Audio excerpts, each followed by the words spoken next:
Uh, Sorry for the technical glitch. This is Dr. Shwetabh from SGPGI Lucknow. I am going to present my topic of intestinal atresia neonates under the moderatorship of Dr. Abhijeet Roy sir.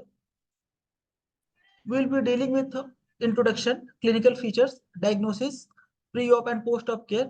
Along with this, we will also discuss few basic points about surgery and some basic points about short bowel syndrome.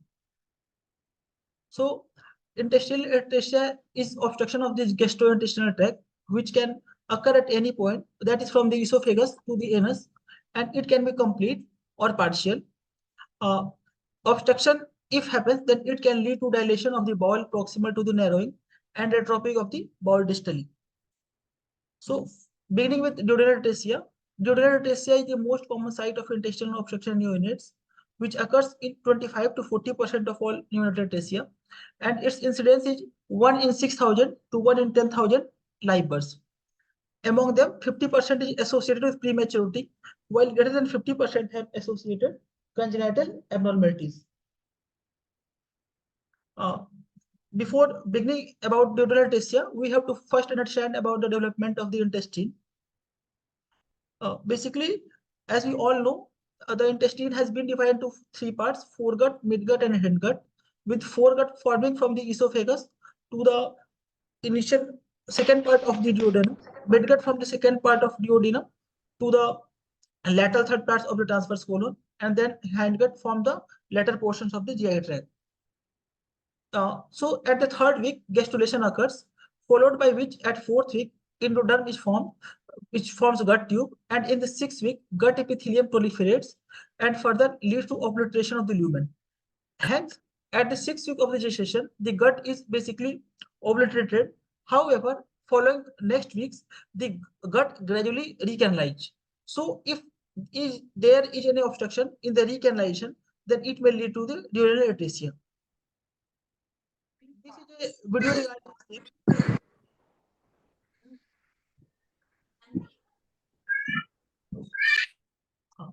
So basically, during the sixth week of pregnancy. Here, you can see the tube that will become the digestive system. The duodenum grows just below the developing stomach.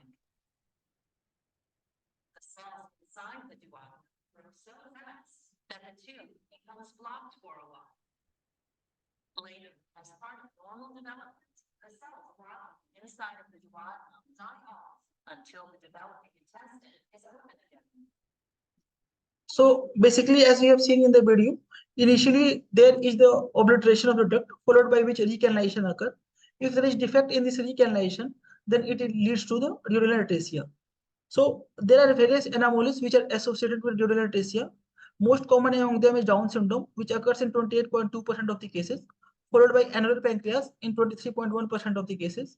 Congenital heart disease also forms a major associated anomaly, occurring in 22.6% of cases, barring which there are other anomalies like genitourinary or anorectal malformations or esophageal atresia or TEF. Coming to the classification, this has been given by Gray and Scandalous classification, which is type 1 is the most common, in which basically there is septum, which forms from the mucosa and the submucosa, which leads to the obstruction. So basically there is a septum which leads to the duodenal atresia. Among them, there is a variant which is known as windsock deformity, in which basically membrane becomes thin and elongated. The base of the membrane occurs at the second part of duodenum, and the site of the windsock is proximal to the apparent distal level of obstruction. So basically, like a windsock which is used, there is a it is thin and elongated part in which leads to the further obstruction of the duodenum. In the type 2, there is a fibrous cord, as we can see in the picture, which connects the two blind ends. So there are basically two blind ends which are attached just by fibrous cord. However, in the case of the type 3, the proximal and distal ends are atretic and they are separated totally and they end blindly. If we compare a normal duodenum with those of other types, then as we can see in the normal duodenum, it is a continuous elongation. While in the case of the type 1, there is a formation of the web which blocks the lumen. In the case of the type 2, there is basically a fibrous cord. And in the case of the grade 3, there is gap between the two ends. The clinical features are, it generally presents within 24 hours of life, and the type of vomiting depends on the site of obstruction. If the obstruction is proximal to ampulla of then it is non-bilious vomiting, while if it is distal, then it may lead to bilious vomiting. However, there is no abdominal distension because the obstruction occurs in the upper part of the GI tract. The diagnosis, it can be diagnosed antenatally by ultrasonography, by X-ray, upper GI contrast, or by postnatal ultrasonography. In the antenatal diagnosis, one of the important pointers is the polyhydramnios, which occurs in 30 to 65% of the cases. It can be diagnosed antenatally in the USG at 22 to 23 weeks, which shows a double bubble sign, in which basically the larger bubble is denotes the dilated fluid-filled stomach, while the smaller bubble denotes the distended proximal duodenum. As we can see in this antenatal ultrasound, there is a bubble which denotes stomach, while second bubble denotes the duodenum. In the postnatal X-ray also, this double bubble sign is present, in which one is suggestive of the stomach, while the other is suggestive of the duodenum. However, there can be chances in which double bubble is not present, which occurs in the case of the pure esophageal atresia. As we can see in this X-ray, this is one of the X-ray of the patient admitted to our hospital. There was double bubble in which one bubble is representing stomach, while the second one is representing the duodenum. Then upper GI contrast study is generally not done. However, it can help to differentiate internal obstruction with midgut volvulus. In the midgut volvulus, there is cortex 2 sign which is present. Like if we compare the upper GI contrast study, then the picture in we can see that the here contrast has been given, followed by which has gone to the stomach, followed by which is has gone to the duodenum. However, there is no contrast after duodenum. So basically, it's the lateral X-ray which is denoting the duodenal atresia. Now, if we see the a case of the midgut volvulus, then here basically the greater curvature has been rotated, and the curvature which was meant to be like in this side, it has been rotated to the other side, along with which, as we can see, after the duodenum, the jejunum and other portions of the intestine are on the right side only. So it is a case of the midgut volvulus along with the midgut volvulus. Similarly, in the case of the malrotation, as we know, the SMA rise on the left side, while the SMV, which is superior mesenteric vein, right on the right side in the normally. However, in the case of the malrotation, the superior mesenteric vein goes to the left side, while a superior mesenteric artery remains in the right side. So, among the differential diagnosis, we have mainly duodenal atresia, jejunal-ileal atresia, malrotation, and congenital hypertrophic pyrolucinosis. The age of presentation in duodenal or jejunal-ileal atresia is generally within 24 hours. However, in the case of X-ray is one of the deciding factors in which duodenal atresia shows double bubble sign, while in the case of the jejunal-ileal atresia, it is triple bubble sign with multiple air fluid levels. Malnutrition of volvulus may present early, however, generally it's present less than 1 month, and it is associated with vomiting, and SMA-SME relation is inverse in the ultrasonography. On the other hand, the other differential is congenital hypertrophic pyrolucinosis, which does not present early and present at 4 to 6 weeks. The vomiting here is non-bilious. It is mainly differentiated on the basis of the ultrasonography. So, coming on the management part, in the management, we have to keep the baby nil per hourly, and we have to do feeding tube aspiration, and also we have to rule out esophageal atresia. IV fluid have to be given for the correction of dehydration and dyslocratemia, and we have to give TPN and rule out other associated anomalies, like we have to do 2D echo for the any cardiac anomalies and ultrasound of the kidney or bladder, or we have to also do chromosomal studies. In the surgical principles, there are basically 3 types of surgery which are done.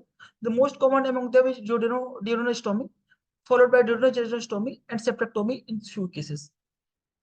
In the case of the duodenostomy, basically we have to, after incision, we have to inspect abdomen to rule out malrotation and evaluate for other associated anomalies. And then we have to do adequate mobilization of the duodenum from hepatic flexor. Lat procedure is done if malrotation is noted, and then side to side anastomosis of the proximal and distal pouch is done. There are two types of anastomosis. One is simple anastomosis and another is diamond anastomosis. In the simple anastomosis, as we can see, there are longitudinal incisions which are being given in both the portions, while in the case of the diamond anastomosis, one is transverse incision and the other is longitudinal incision. In the case of the duodenectomy, which is less used, however, it can be used in the case of the uh, if there is distal duodenal obstruction where it is not possible to do duodenectomy. And the problem associated with duodenectomy is slow onset of anastomosis function, gastric and duodenal ulcers, and high incidence of megaduodenum and associated problems, along with high incidence of blind loop syndrome. In the post-op management, we have to continue TPN, and feeding have to be started when volume of NDS period is diminished and clear. Generally, gastroduodenal function returns by 5 to 7 days, and feeding is started in small boluses and volume is further increased. Among the complications, the early complications are anastomosis leak and stricture, while late complications are poor motility of the stomach and the duodenum. The outcome has improved drastically in the past few decades, and it has increased from 45% to 95%. And basically, the mortality is associated with anomalies of other organ system, those related to heart, lung, and brain. So after covering the duodenal atresia, the second type of atresia is general atresia, which incidence is 1.3 to 2.9 per 10,000 live births, and the male is to female ratio is same, that is 1:1. However, it is less associated with congenital anomalies and generally present within 24 hours of life. Its pathogenesis is somewhat different from the duodenal atresia. In the duodenal atresia, the pathogenesis was basically there was failure in the recanalization of the gut. However, in this case, it does not occur in the case of the jejunal atresia because animal have shown that bile pigment and lanugo hairs are present distal to defect. And as we know, fetal bile secretion and swelling generally occurs after 12 weeks. Hence, insult generally occurs after 12 weeks, which further lead to jejunal atresia. On the contrast, in the case of the duodenal atresia, the recanalization defect occurs at 6 weeks. So the pathogenesis of both are different. Also, in the animal study, it has been found that ligation of the mesenteric vessels at 12 to 14 weeks have produced a similar V-shaped defects. The associated anomalies are Down syndrome in 0.5 to 0.8% cases, and prematurity is associated in 35% cases, while gastroschisis in 8 to 14% and malnutrition in 10 to 20% of the cases. There is a gross-fed modified Lou classification, which has classified the jejunal atresia into different types, in which type 1, there are type 1, type 2, type 3A, type 3B, and type 4, which we will discuss in brief. In the case of the type 1, there is membranous atresia. So there is basically, it occurs in 20% of the cases and the bowel length is normal. However, in the case of the type 2 type of atresia, there is blind end which is connected with fibrous cord with intact mesentery. As we can see in the picture also, there is a fibrous cord which connect the both sides. It is one of the most common occurring in the with incidence of 30 to 35% of cases. However, the small bowel length is usually normal in this type. In the case of type 3A, the blind gut is separated by a gap with V-shaped mesenteric defect. As we can see in the picture also, it occurs in 30 to 35% of the cases. It is generally associated with cystic fibrosis. So type 2 and type 3A are the most common among the jejunal atresia. Then there is type 3B, which is basically apple peel atresia and occurs in less cases, that is 5%, and it occurs due to extensive infarction of the midgut secondary to proximal superior mesenteric artery occlusion. So basically, there is a proximal superior mesenteric artery occlusion, which lead to excessive infarction of the midgut and thus lead to the formation of this type of atresia. There is apple peel appearance, which is contributed to the fact that superior mesenteric artery is absent beyond the origin of the middle colic artery. Hence, distal ileum receives blood supply by precarious collateral from the right colic artery, and the ileum coils around these vessels, as we can see in the picture. So there is no superior mesenteric artery beyond origin of the middle colic artery, and distal ileum has receiving the blood from the other collateral around which ileum has been coiled, leading to formation of the upper T Christmas tree appearance. It has been associated with malrotation, microcolon, etc. also.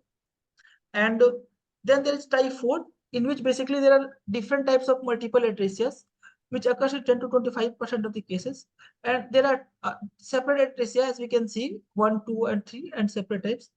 And it can produce sting of sausage appearance.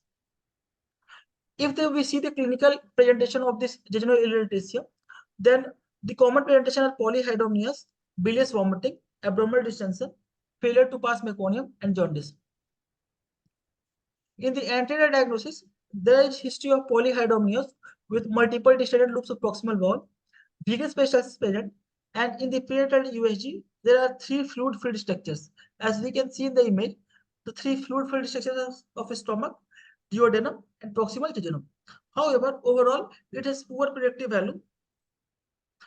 If we look radiographically, then in the case of the antenatal USG, this has multiple dilated loops of greater than 7 mm diameter. The mural thickness is greater than 3 mm. Intense peristalsis is present, and perforation can occur, which may lead to ascites and meconium peritonitis.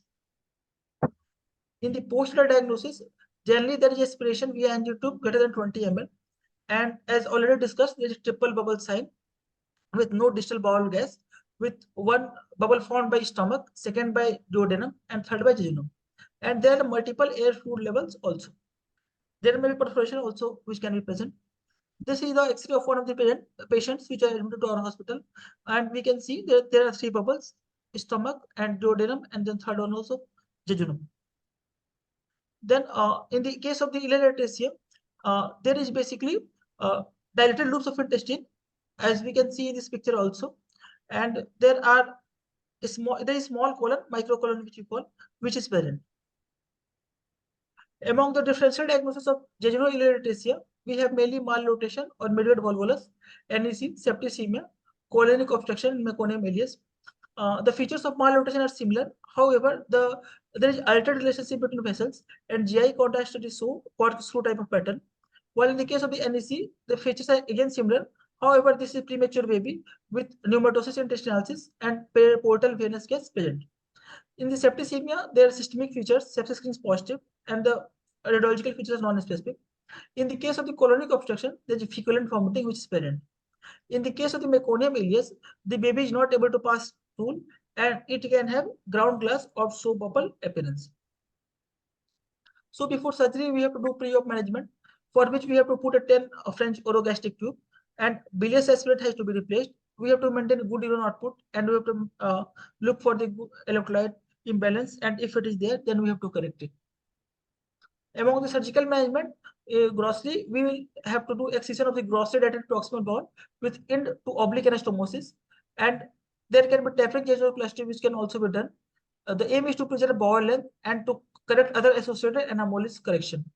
Sometimes resection with extravasation is also needed in the case of the poor vascularity or contamination. In the post-op care, we have to maintain food and electrolyte balance, and the total food goal is to give at least 100 ml per kg per day. If gastric output is clear and greater than 30 ml per kg, then we have to replace with N/2. However, if output is bilious, then it is replaced by RL. Urine output has to be maintained. In the post-op care, TPN has to be continued, and then gastric drainage fluid clear. We have to start feed when gastric drainage fluid is clear and bowel function returns. And starting with a small amount of breast feed with initial feed of 5 to 15 ml, and target is 120 kilocalorie per kg per day. In feeding, breast milk has to be preferred. So brief about short bowel syndrome, which can occur as a complication of jejunal atresia surgery. Is a part of the intestinal failure, which may be defined as intrinsic bowel disease resulting in inability to sustain growth, hydration, or electrolyte homeostasis. And short bowel syndrome is the most common type of intestinal failure.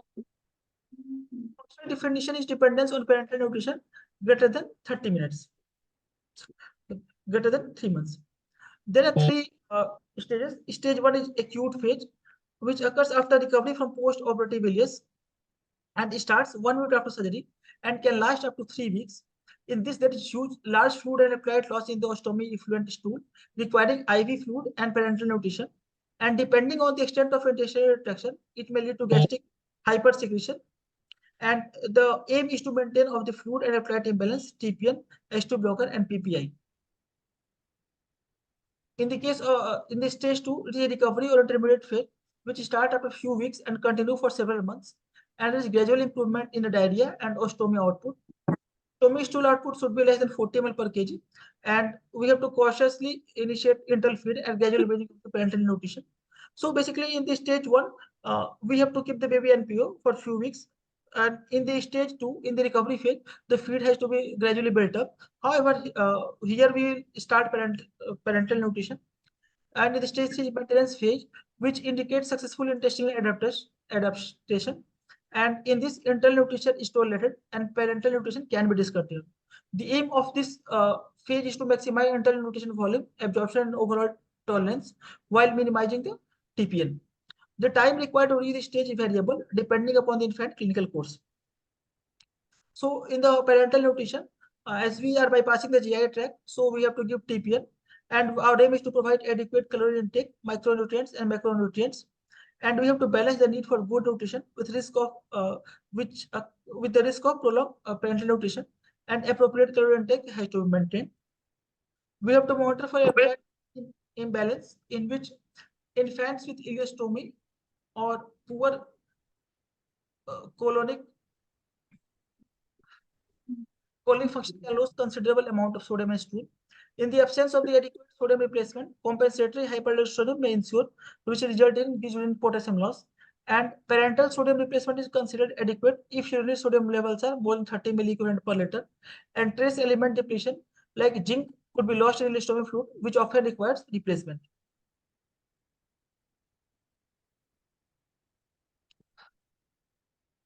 As discussed in the internal nutrition, we have to use human, and if it is not available, then we have to start with cow milk based formula, and vitamin and mineral supplementation has to be done. And the rate of advancement of enteral feeding has to be individualized depending on the stoma output, vomiting, and it should be limited to 40 to 50 ml per kg per day.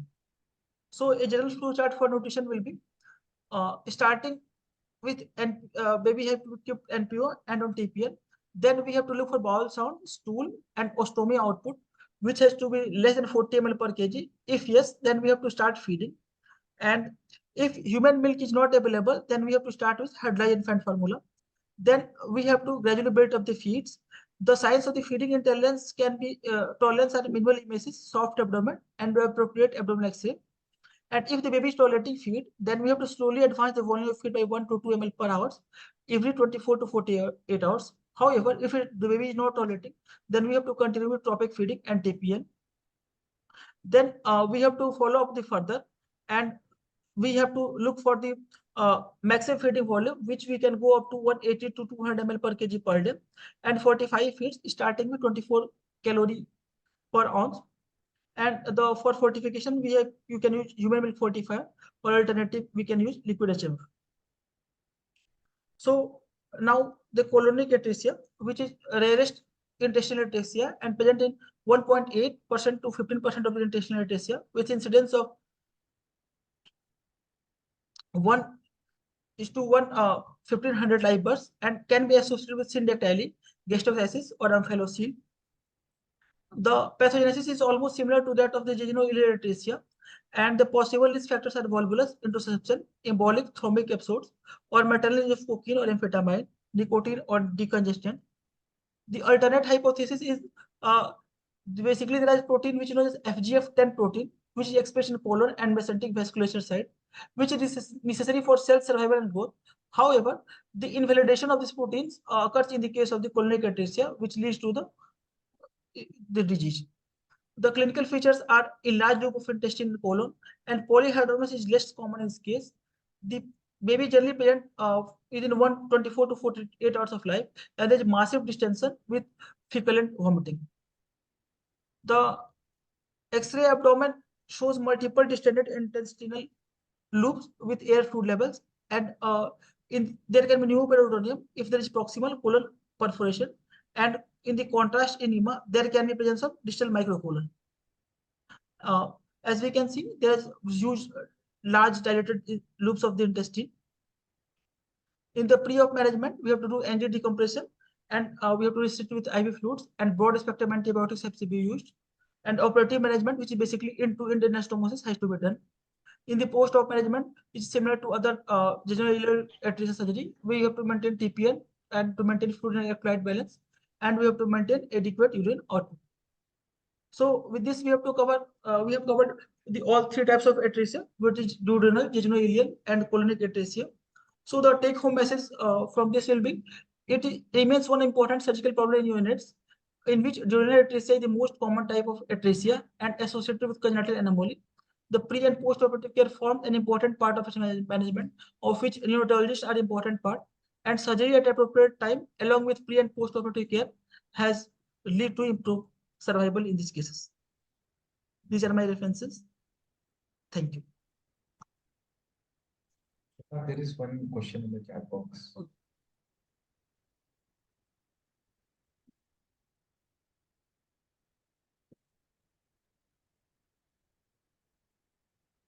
So the first question is, how much of intestine post-resection is compatible with life?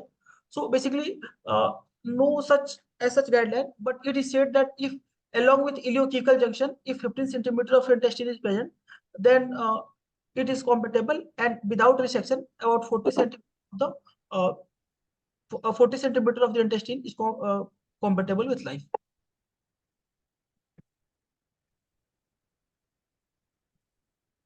In the next question is whether it's continuous feeding versus bolus feeding in the post-operative period, which is better to facilitate for feed tolerance. As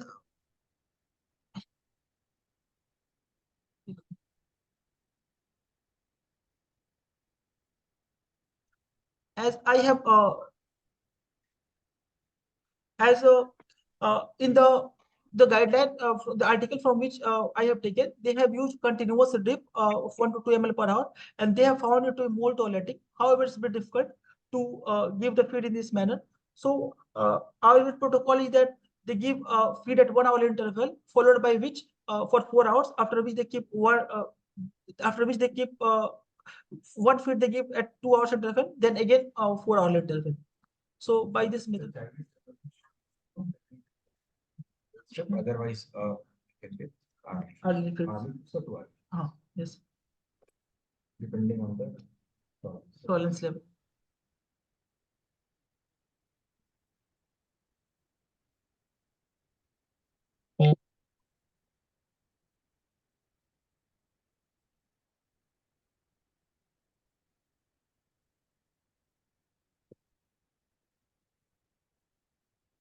If there are any more questions, you can post in the chat box or you can ask directly.